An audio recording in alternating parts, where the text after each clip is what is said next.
Motorsports Unleashed with this week's episode of Lucas Oil on the Edge. We've scoured the country in search of the most entertaining motorsports, and we've got some great events coming at you today. We're going to kick it off with some mud-flying drag racing, and later on we'll have tough trucks.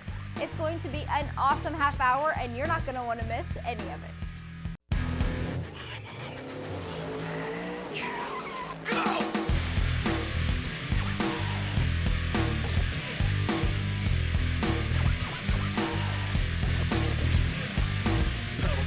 Got it tacked up, and if you get too close, you're getting cracked up. Stone cold when I roll, coming out of the hole. Get back, cause I'm out of control. I'm on the edge. Ken Stout and Brian Olson here to call the O'Reilly Auto Parts 4-Wheel Jamboree Nationals presented by Geico. We're in Lima, Ohio at the Allen County Fairgrounds, and it's time to sling some mud. Of course, we'll have the Class 5 cars out here, and as you know, Brian, they are bad to the bone. Yeah, they are some mudslingers, baby. This is the time we'll see the blowers, you'll see the injecting machines, you'll see the big tires, and you'll see the alcohol burners. And remember, these race cars and these mudslingers, if you will, are running against the clock and not the opponent. The fans have flooded the stands in part because of Class 5. Of course, they enjoy all the categories, but the Class 5 guys get crazy out here, and they're just as difficult to stop sometimes as they are to drive down through there. We're talking about instantaneous thousands of horsepower going to all four tires in most cases, so they can get wild really quick. That's exactly right, Ken. State to state, fairground to fairground, and track to track, it's always different. Let's take a look at the two categories and compare Class 4 to Class 5. The normally aspirated Class 4 vehicles, well, they can make 500, 600 horsepower, 700 horsepower, but if you want to get into the thousands, you got to add a turbocharger or a supercharger, and then if you really want to get crazy, you put the methanol in there and oxygenated fuel to add to that extra oxygen you're putting in via the turbocharger or supercharger. Now you're making upwards of 2,000, 3,000 horsepower. Here are two totally different machines, a front motor machine and a mid-mount machine Schlegel. 238, Byron Tinky that will set the mark at 2.18. Let's watch it again. Yeah, and you can see right here, the other side left first, but as you mentioned before, these guys are racing the clock, not necessarily each other. By the way, the third digit on that 2.180, that is a solid pass. Mike Lane, Jason Massey in the intensity machine brakes. Woo! Talk about lightning fast. 2.35 seconds for Mike Lane, and that was a beautiful run. Straight, true. I don't think you could ask for one to go much better. That's right, Ken. Just as if we're running sleds on water, that baby right on top of the mud. Beautiful run for Lane. Steve Schur and Dale Ellenberger. A touch of madness. You got to love the name of that one. And you got to have some madness here. Whoa! Watch Ellenberger there. Man, he's all over trying to get that thing shut down. Yeah, it looked like he also had some fuel possibly leaking out of the front of it, but we told you they have a hard time stopping him. This time, he really struggled with it. Some more issues on it as well. All these things have names. They're pretty cool. Well, guys, what's in a name? Well, sometimes the answer is confusion. You see, this is the California Shaker Class 5 Mud Dragster, but Todd James, the owner and driver, you're not from California. You're from Michigan. Explain. No, I'm from Michigan originally and been mud racing for about close to 30 years, and I got transferred out there on business. I built this car while living out there, and as I was driving to the paint shop to get the lettering done, I thought of a new name because we were having all the earthquakes. And so that's how it came up with the name the California Shaker, because of all the earthquakes we were having as I was finishing the car. So live with the name until I die. Now, these days you're back here in the Midwest, and we are here in Lima. It rained earlier in the week. Now it's bright and sunny. How does that affect your setup? Well, it'll affect the setup because now it's starting to tack up more. So you changed the weight distribution before we even brought it in here, and shock settings, things like that. And you could be wrong too, you know, you get down halfway through the track and it may get wet, the rain may come here, and then your setup is gone. Well, Ken and Brian, we got a guy from Michigan driving a car named for California trying to win here in Ohio. Thanks a lot, David. And interesting to hear about those setups because they want to try and keep that front end on the ground, so the front end is also working and help pull that vehicle out. And if they transfer too much weight, obviously they'll start doing wheel stands.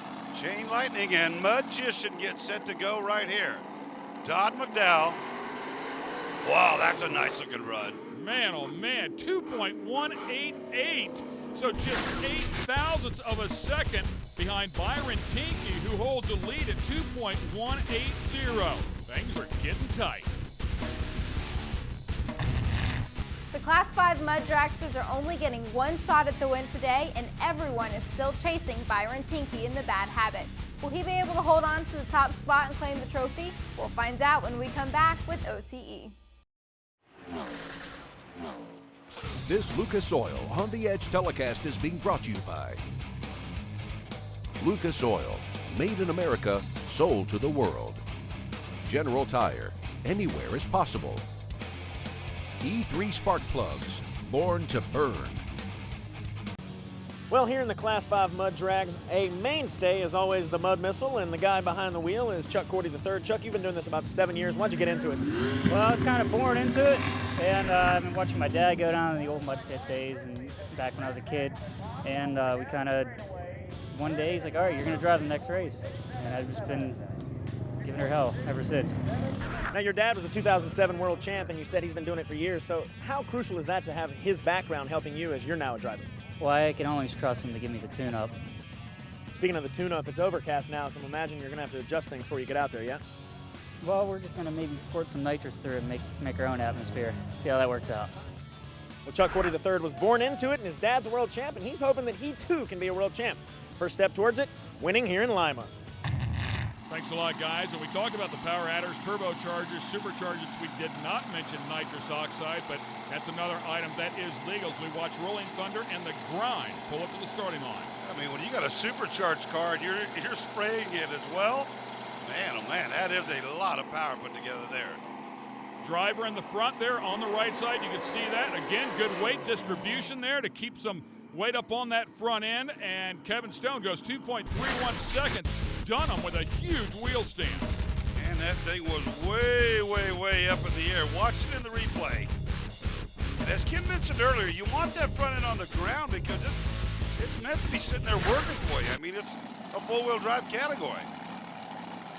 And that's another critical item. Of course, whenever you pull up here, there's ruts at the starting line. You want to make sure that your car is freed up and aimed where you want it to, and that a rut doesn't kick you off to the left or to the right. The California Shaker we saw earlier with Todd James. We'll find out how he does here. Huge rear wing on that one. Once again, a mid-engine machine, front motor car alongside, wheels up in the air, not as high as the previous car, but James goes 222, Fling at 225. And you can see an independent front suspension on that one as well. Reality check over there beside him. Also another solid pass out of that vehicle. Both cars very, very fast. And again, if you watch these machines, they're having just as much struggle getting them slowed down. It is rough on the back half of this course. Needless to say, an old school mud racer right there, but a respectable time for Virgil Woodson. Yeah, big high center of gravity here, and one of the machines that, as you mentioned, might be dated a bit, but still getting the job done. Not got the big supercharged power, may have some spray on it, not totally sure, but a respectable run nonetheless. Was shooting a couple of ducks out of that thing.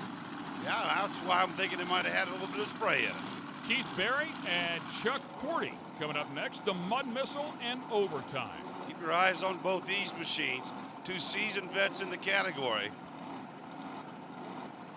And two front motor machines.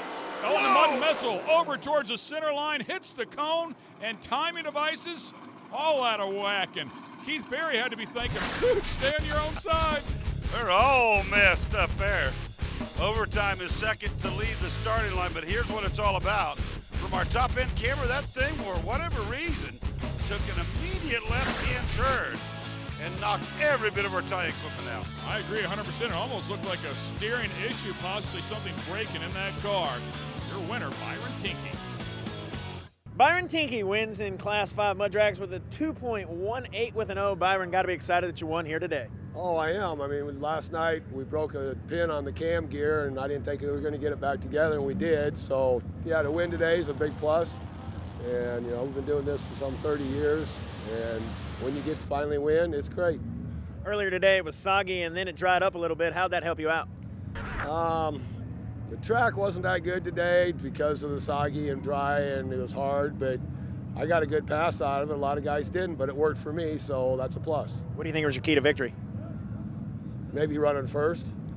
I mean, it's a possibility, a lot of hard work and perseverance to keep it going, and that's probably the main thing. We love to hear from our fans. Make sure you become a fan of us on Facebook. Just go to facebook.com and become a fan of Lucas Oil on the Edge. We promised you 2 outstanding events, and it's time to deliver on the last one. The modified tough trucks are stock-appearing trucks or Jeeps that can run on gasoline, diesel, or ethanol. The goal in this race is to beat the clock. The quickest truck wins the event and has bragging rights. And our Lucas Oil on the Edge fan cam from E3 Spark Plug showing a group of folks having some fun. Great to have the kids out here having a ball. How much does home track advantage matter? Well, we're going to find out here today because Jason Daniels is from Lima, and what do you know, we're racing in Lima. You've probably been out here a lot more than the other guys. How much of an advantage does that give you? I wouldn't say a whole lot. I mean, these guys have been racing just as long as I have, even more. But it doesn't hurt to be close to home and kind of have the hometown feeling. What's the track like out there today? It's drying out. It was really muddy earlier, and but it's drying out now. I think it'll be really fast today. You got a lot of friends and family in the crowd today? Yes. Yep. Put extra pressure on you. A little bit, yeah. They're all screaming and trying to get me to do good, so yeah, a little bit. All wins are special, but winning in your hometown makes it extra special, and Jason's trying to do that here today. We'll see if he can get it done. All right, modified tough truck, Bobby Brown and Troy DeJurin. The Optical Delusion is the name of that one, and of course, Wild Gator, a brand new looking Chevrolet, and these guys are allowed to make some modifications to the vehicles, but not near as modified as you'd see in typical short course off-road racing, but that's what makes it very, very affordable, and a number of guys can get out here and have some fun. I've said it before, though. I remember the days 5-6 years ago when it was literally old beat-up F-150s and Chevy S10s and all that. Right now, you're taking a look at a very, very late model Chevrolet full-size truck. Optical Delusion will set the mark this time by at 27.62 in ET. Another look at it here. One of the rules is the vehicle must be stock appearing. And as you can see, that is a full-size Chevy truck there competing against a vehicle that has a fiberglass body on it. So it's a much lighter item to race, but apparently does fall underneath the rules. Mark Noto in the Super Truck. Then it's Joe Maglick on the other side. No problem taking on Super Truck, and Super Truck with the cape on the back. One of the bigger names in the category, Noto. And there's the no problem machine. Once again, they're not racing each other. They are racing against the clock in the time to beat 27.62. Nice right-hander out of there, and you can see as he stands on the throttle with the Super Truck, it flies through the air nicely, and Noto comes in with a time of 25.37. He is your new leader. Man, that is a big number right there for Mark, but he's been doing it for quite some time, and again, one of those typical purpose-built machines for the category. One of the lighter trucks here as well, I might add. Jesse Parsons and Rock Solid, then Jim Candell, Jim's place. That's his company, the Toyota, in the far lane. And he's been racing for a long time throughout his career, including in professional short course off-road racing and the Pro Light division. Sometimes it is a little bit of a misconception as well, Ken. We've talked about it before. The front half of the track is the shorter half. So the machine that would be on the left side of your screen to start with ultimately ends up on the right side of your screen at the finish. And there's the Jim's Place machine of Jim Candell at 25.34, and I believe that's the new mark to beat. Absolutely, and keep in mind, that truck has a 4-cylinder in it, probably the only one in the category. Yeah, no question about that, as the Bad Company machine of Andy Purcell gets hooked up here with a Super Twister Thomas White, the first Jeep that we have seen so far. And of course, they're a little bit tougher to tame with that short wheelbase on the Jeeps. Yeah, depending on the course, it could work to their advantage if they have some real tight turns. But so far, it looks like Bad Company's going to get back around him and record the quicker of the two times. So the Bad Company truck at 27.18, the quicker of the two in that pairing, but a good bit off the pace of the leader. Looked like a pretty good run there for Bad Company, but you know what? You got to run the front half and the back. He had a great back half, but not quite as good on the front for Bad Company. The competition is heating up with the toughest trucks on the property. They'll continue to race the clock when we come back with Lucas Oil on the Edge. Welcome back to Lucas Oil on the Edge. Let's get straight back to the action. Thanks a lot, Jamie. Tough Trucks as we continue on here. Dan Shaw and Rodney Foss in Mad Money. Yeah, you got to take that mad money and then you can turn it right into a bad habit. As you're watching the bad habit machine left side of the screen. Now he'll pick up a little bit more steam here after he makes this jump because he'll have the short part of the course after that jump. And the machine on the right side of the racetrack right there will have a longer side. That's the way it works out. Yeah, and you can see the much lower center of gravity is definitely the way to go. Bad Habit has a very high center of gravity, and it's hard to attack those turns without worrying about the truck flipping over. So Rodney will be the quicker of the two here, but again, well off the pace of our leaders. Yeah, you got to have that thing in the 25-second range. Adam Blankenhorn, Joey Bates in the Silver Bullet taking off Bud Light.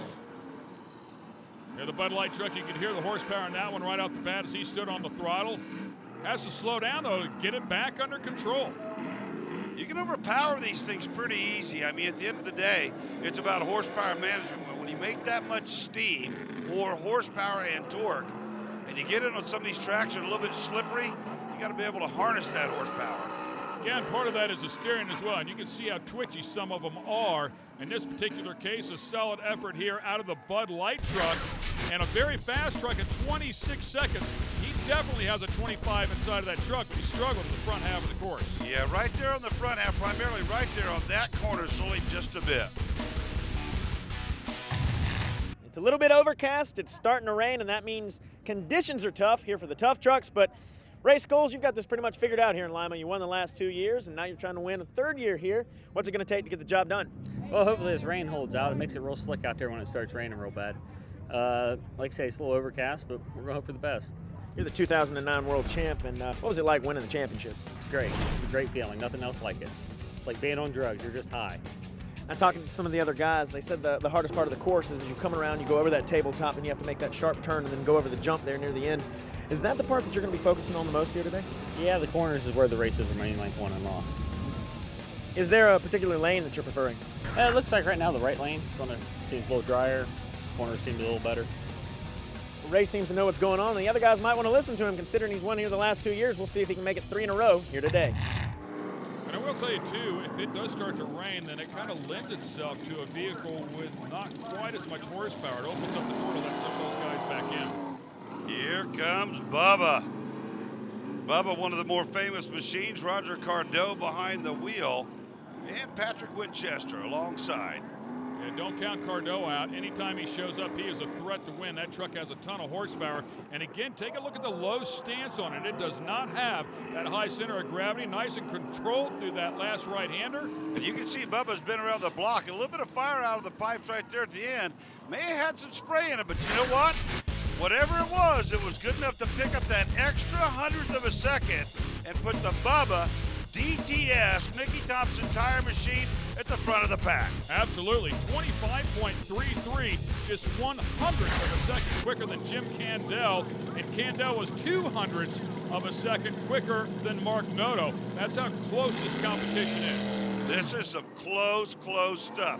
All right, now we move to the gentleman we talked to earlier and one of the most famous trucks in the category. That is Raymond Sculls. Raymond Sculls pairs up alongside Jason Daniels and the Dantech Off-Road Ford. These babies, they're ready for the first of the stripe, I guarantee it. And both trucks just blistering fast with a ton of horsepower. Very respectable at her 25.44 and 25.75. So both of them very fast trucks, but neither one of those times quite good enough to get the win here today. Yeah, that's kind of surprising really out of Sculls. You're defending champion 2 times in a row, world champion a couple times. But the cool part was it was like they were out there for a win. Love it. We've got more great action coming your way, so don't go anywhere. This Lucas Oil On the Edge telecast is being brought to you by Lucas Oil, made in America, sold to the world. General Tire, anywhere is possible. Geico Power Sports, saving people money on more than just car insurance. As we take a look at our General Tire leaderboard, congratulations to Roger Cardo. As you can see, just 1/100th of a second quicker than Jim Candell, and he's 3/100ths of a second quicker than Mark Noda. Yeah, that's three of the biggest names you'll ever see. Chris Lejeune and Ken Petersen get matched up here. The number in the yellow, the time to beat, 25:33. Once again, that is Roger Cardo in the Bubba machine. There's some steam there, but not a lot of big RPMs right there, Ken. We heard earlier when that silver bullet machine was really spinning the motor. A good bit of power right here, though, in the Ford. That's going to be a good number there. 25:59. Crystal will finish up the Vicious Rumor, 28.25. All right, Nick Hendrix in the Suicide Truck and Ron Petersen in the Bandit at the far side. Petersen, of course, a regular out here as well on the tour. Again, you see the fiberglass nose on the front end of that, saving a bit of weight. And suspension so stiff on a lot of these trucks. It's tough on the driver. The Bandit coming around here as Ron Petersen trying to get down to that 25-second zone. Skies it up, gets a little out of shape, has to check up again, and that will cost him some precious time as he crosses the stripe at 27.5 seconds. Here's how they end up. Roger Cardo at 25:33, Candell at 25:34. And again, rare when 1/100th of a second, Ken Stout will finish it up and wrap it up that way, and 100 between the two. Roger, you wrecked her earlier today. You got out your tools, put her back together, and now you're over here winning. How's that feel? Hey, that feels really good. You know, I got to thank O'Reilly Auto Parts. They were here at the Jamboree, and they had a store nearby, and I called them up, and they had the parts, and they delivered them to me. We made it here just in time for tonight's show. Any worries about going out there thinking you'd damage her again? No, I was a little ticked off, and I was going to run her, and I ran it. I knew right where I wanted to put this old girl, and if it wasn't for DTS and Flowmaster and Mickey Thompson tires and Bronco Graveyard, this truck couldn't do what it does. You know, I'm just along for the ride. Bubba does the work. Thanks for watching this episode of Lucas Oil on the Edge. For Ken Stout, Brian Olson, and David Hamilton, I'm Jamie Howe. We'll see you next time with more competitive, adrenaline-fueled motorsports. Just remember, you're not living unless you're on the edge.